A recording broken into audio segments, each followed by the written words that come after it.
નમસ્તે દર્શક મિત્રો, હું છું અરવિંદ સ્વામી અને આપ જોઈ રહ્યા છો કાનખોલ કે સ્વામી ન્યૂઝ ચેનલ.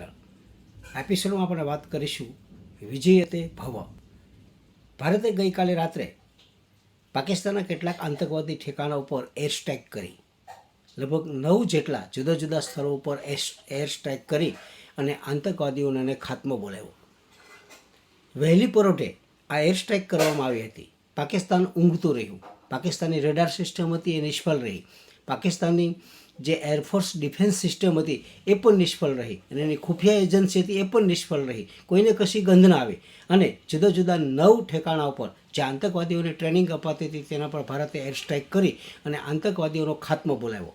અત્યારે એવું કહેવાય છે કે 100 કરતાં વધુ આતંકવાદીઓ મરી ગયા. પરંતુ હમણાં થોડીક વાર પછી એટલે કે 10 વાગે સૈન્યની એક પ્રેસ કોન્ફરન્સ છે અને એમાં બધું બ્રીફિંગ કરવામાં આવશે. સત્તાવારથી પાકિસ્તાને કેટલું નુકસાન થયું, કેટલા આતંકવાદીઓ મરી ગયા, એ બધું. પરંતુ ભારતે પહેલગામ ઉપર જે આતંકવાદીઓ હુમલો કર્યો હતો એનો બદલો પૂરેપૂરો લઈ લીધો છે. હજી આનાથી આ બધું અટકશે નહીં. હજુ પણ ઘણા બધા આતંકવાદી ઠેકાણા એવા છે કે એના પર ભારત છે એ એટેક કરશે.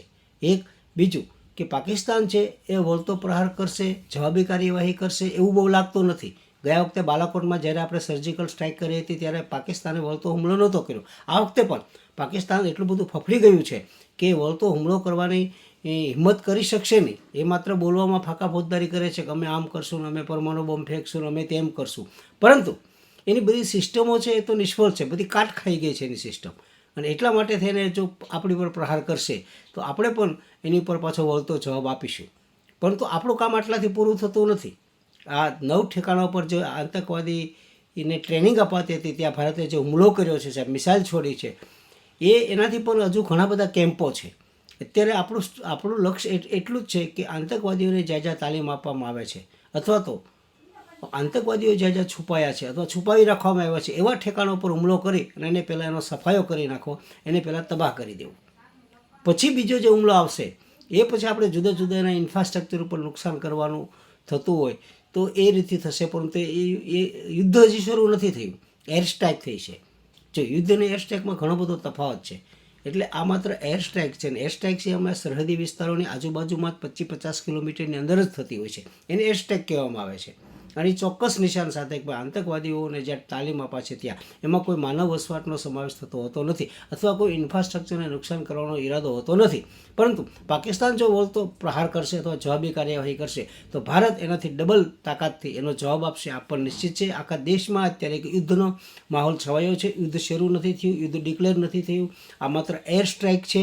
પરંતુ જો યુદ્ધ થાય તો દેશનો પ્રત્યેક નાગરિક છે એ સૈન્યની સાથે રહેશે, એ સરકારની સાથે રહેશે, એ દેશની સાથે રહેશે. દેશમાં એક ઉન્માદ જાગ્યો છે કે કોઈ પણ ભોગે પાકિસ્તાનના 4-5 ટુકડા કરી અને એને વેરવિખેર કરી નાખો.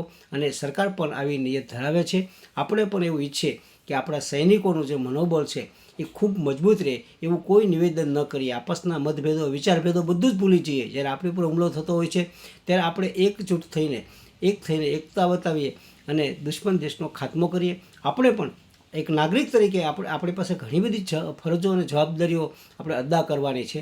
જે યુદ્ધ થશે તો એ બધી જ જવાબદારીઓ આપણે પ્રેમપૂર્વક અદા કરીશું. થોડી ઘણી તકલીફ પડશે તો પણ એ વેઠી લેશું. પરંતુ એક વખત પાકિસ્તાનને એવો જડબાતોડ જવાબ આપો, આવી હિન્દુસ્તાની પ્રજાની માંગ છે કે બીજા 20-25-30 વર્ષ સુધી કે ભારત સામે આંખ ઉઠાવવાની અથવા તો નજર માંડવાની હિંમત ન કરે.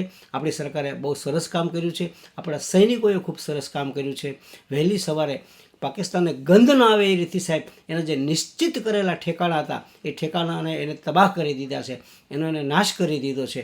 એટલે આપણા સૈન્યને પણ આપણે સલામ કરીએ છીએ.